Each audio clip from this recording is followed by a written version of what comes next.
I'm not a big fan of trailers. I don't think anybody should have to live in them. Despite my concerns about her and Kody living in a, trailer like this, I'm going to put on my happy face and be happy for her. Yes, Dayton's RV. Funny how Robyn's opinion on living in trailers seems to be selective. She has no issue with Dayton living in one on her property, but when it comes to Janelle living in a trailer on Coyote Pass, suddenly it's a problem. Interesting double standard, right? Because, Kody might have to visit Janelle occasionally if she's living nearby, and we can't have that. The whole trailer saga is honestly fascinating. Kody was all on board with Janelle's plan at first, totally supportive.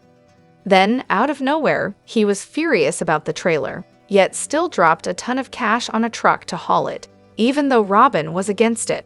But wait, there's more.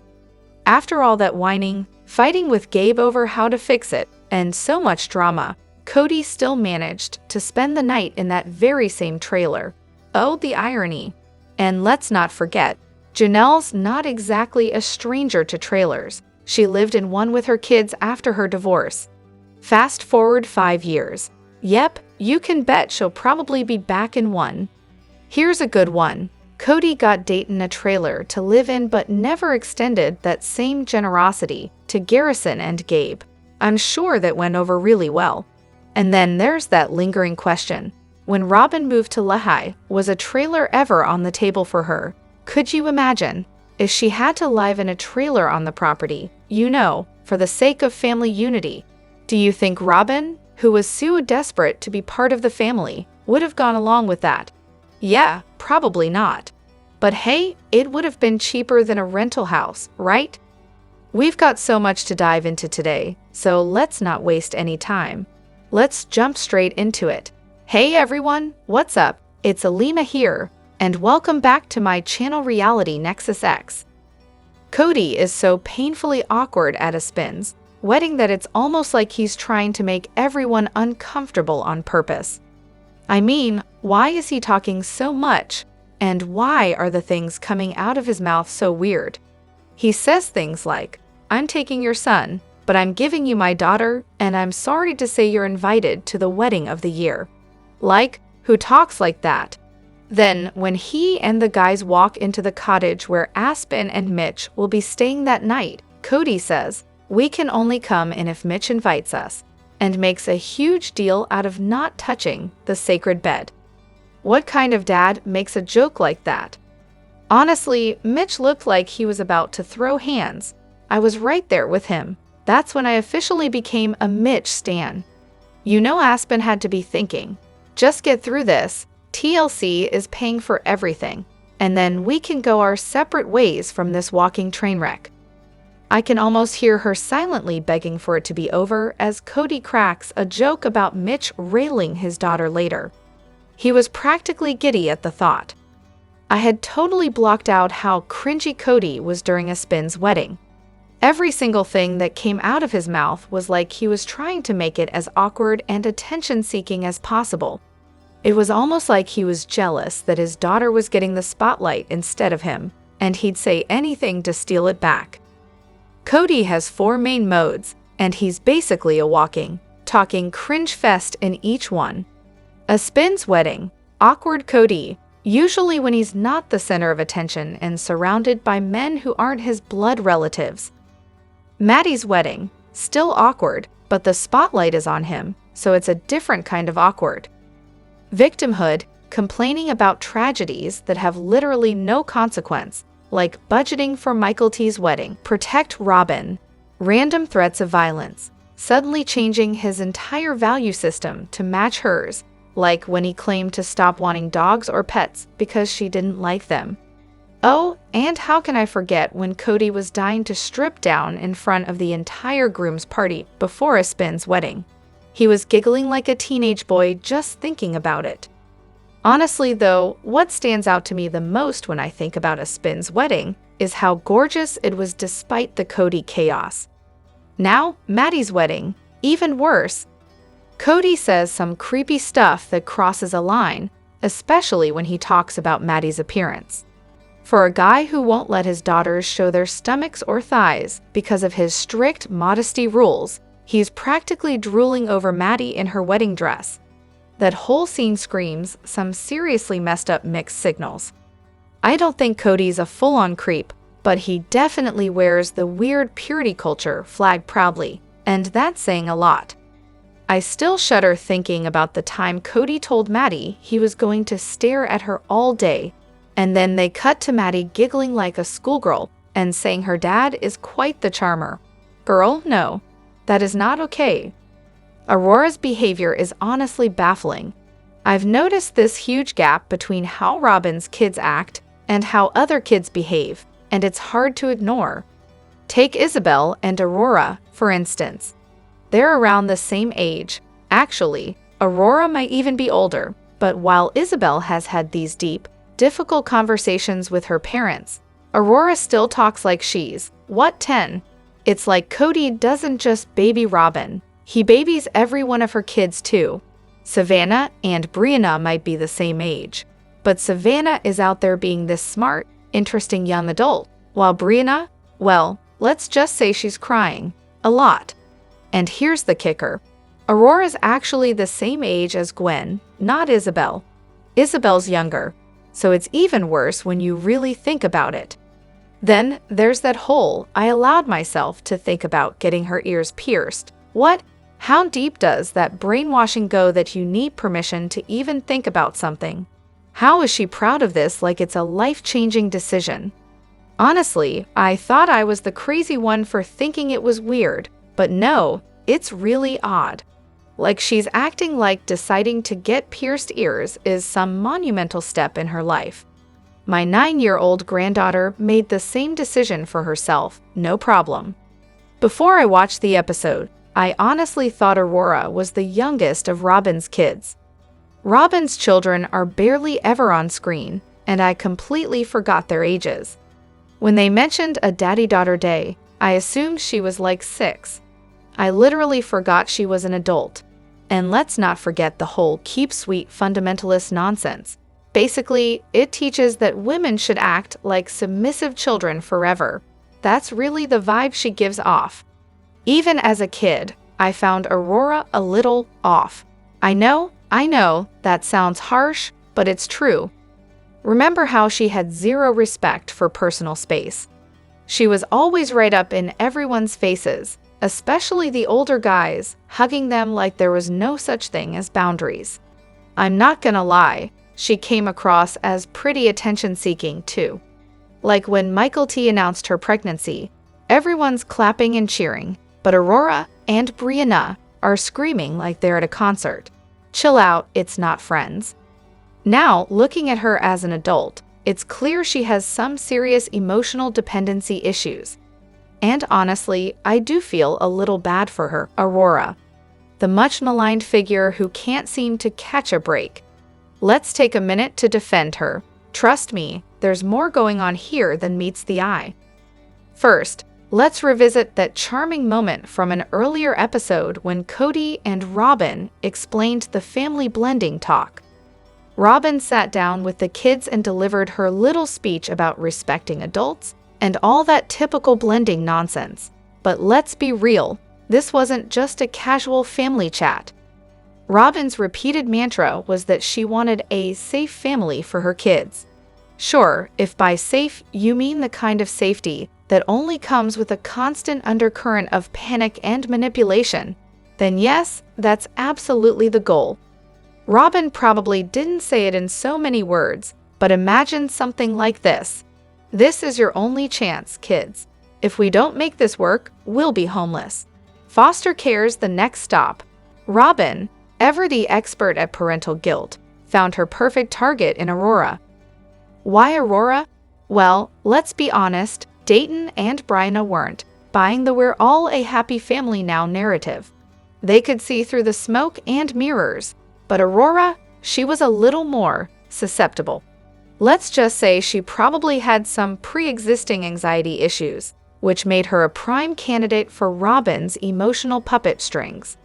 And then there's the awkward fact that Aurora is always in the frame, practically glued to Kody from the start. It's like Robyn was setting up this unspoken rule. If you're not seen, you're forgotten. Imagine the conversations she must have had with Aurora early on. Don't you want a dad? You need to prove to Kody that you're his kid, or else, well, who knows what might happen. Robyn definitely knew how to put the pressure on. Prove you're worth keeping, or get left behind. Years later, when Aurora has her panic attack and Kody has to carry her upstairs, we're all left wondering, is this real? A bit melodramatic, maybe? Kody explained it was some disagreement about housing, but let's not ignore the fact that Aurora had probably been conditioned her whole life to think that any small disagreement was the start of the family imploding. Robyn's clever, though this is just another tactic to shift the focus from whatever conversation was going down to make it about Aurora's struggles with Kody. Who could resist that tender moment where Kody comforts her? It's all about the moment after all. Now, let's get one thing straight. I know Aurora can be grating. Trust me, I get it. But before we write her off completely, let's remember, she's not some annoying teenager that magically appeared out of nowhere. She was raised in a world where her mother was both an emotional wreck and a master manipulator, and poor Aurora bore the brunt of that. Dayton and Brianna, they dodged the full madness of Robyn's emotional manipulation and can see things a little more clearly. But Aurora, she was the one most vulnerable to the gaslighting and the emotional pressure. She's been Robyn's pawn from day one. Now, as an adult, she probably still feels the weight of those years of conditioning, with Robyn continuing to pull the strings and using her as proof that her family is the only one that respects Kody. So yes, we can all snark on Aurora and roll our eyes at her every move, but let's not forget, the girl didn't choose this life. Robyn put her in an impossible situation, and now Aurora's the product of it. No wonder she's not the most well-adjusted adult. Honestly, what kind of chance did she really have? To be clear, I don't hate Aurora. Would I invite her to a party? Probably not. But I do feel sorry for her. She didn't have a shot at a normal, healthy upbringing. That household is a ticking emotional time bomb, and while I don't think the kids are being physically abused, the mental and emotional warfare is real. As an oldest daughter myself, I get it. Aurora's had to perform her whole life, bending to whatever her mom wanted her to be. And when Kody, in his infinite wisdom, lays down on the bed with her and tells her to look deeply into my eyes, my gut is screaming, red flag. This whole scenario, just a mess. Did the wives know why they were moving to Flagstaff? I mean, we're about 88% sure it was all because of Dayton's school, but did they know that beforehand? Kody's pitch was all about financial stability, right? But on season 13, episode 5, Kody himself admits that the houses in Flagstaff are actually more expensive for smaller homes than the ones they had in Vegas. So, if that reason's out the window, why did they all go along with it? Were they just blindly following Kody, or was there more to it? Honestly, I think they went along because Kody told them to. At that point, none of them had the confidence or the awareness that they could survive without him. It wasn't until they were alone in Flagstaff that some of them started to realize, oh wait, we can actually live without him. And as for Dayton, oh, they had to know. If they didn't, they were living in a fantasy world. Robyn was clearly the mastermind here, especially since Dayton was planning to attend college there. And Mary, she was probably in on it too. She was the one pushing the look at the mountains agenda. The whole thing was a mess. Kody and Robyn had been scoping out Flagstaff for at least a year before they even started pushing for the move. And just a few weeks into their marriage, they were making these huge, secretive decisions. Can you imagine? No transparency, no discussion. Just a quick, hey, let's sell everything, move and build one house. If I had been in that family, that's where I'd have drawn the line. I mean, plotting behind everyone's back for over a year. That would have killed any trust for me right there. Then, they all go out and buy property in Flagstaff. But, surprise, Kody's name is on every single piece of land. I mean, how does that align with the whole financial autonomy argument? It's all a load of crap. Kody and Robyn were totally screwing over the original 3 wives. After that, I just couldn't keep watching. It felt like they were either scamming the audience, scamming themselves, or both. Either way, the whole thing became too ridiculous to follow. Am I the only one who finds Meri ridiculously annoying during the BNB era? Seriously, the way she wanted the family to hand over $40K to buy the BNB, but didn't want them involved at all, was next level irritating. And then, on top of that, she wanted them to cough up more money just so her mom could live there. Come on. I don't blame the other wives for not wanting to invest when Meri was trying to make it all about her. She wanted it to be hers but still expected everyone else to foot the bill. If she was so set on having it all to herself, she should have handled the whole thing on her own. But no, she flipped out when they said they couldn't help. I don't get it. And don't even get me started on her passive-aggressive behavior and putting up her wall that was just exhausting. When Meri asked for the money with no family input, it was kind of ridiculous. But when she didn't take the money and the family thought they still had a say, that was straight up insane. I don't remember it as a short-term loan, but if that's how everyone else remembers it, I'll hold off on judging until I rewatch. But honestly, Kody never should have been pulling out money for some half-baked business idea. His business sense is practically non-existent, and he's too clueless to realize it. That money was meant for living and building homes, not fueling his random hobby projects. The whole "she didn't want a handout, just a loan" thing is fine, except we find out later that Kody lost half of it, $20K, on some failed business venture. So it's perfectly fine for Kody to gamble with family money, but when Meri wants to do something for herself, it's a problem. That's a lot of money to just lose. At least on the bright side, Meri now has something that's entirely hers. Nobody can come at her, demanding their share, and Kody can't make her sell it to pay for Robyn's random property tax ideas, or whatever other nonsense he comes up with. Honestly, Meri may be annoying as hell, but when you think about it, she's probably put more of her own income, TLC, side gigs, whatever, into the family over the past 25 years than any of the other wives. She deserves something that's just hers.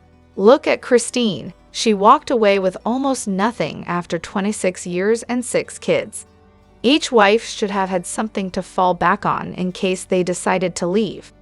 It worked out in the end, though, because now Kody and Robyn have no claim to it. So what if her mom stays there? Really, who cares? If Robyn wanted $40K, she would have gotten it without question. Pretty sure that MSWC financial disaster was all Robyn's doing, and the family lost a lot more than $40K on that mess.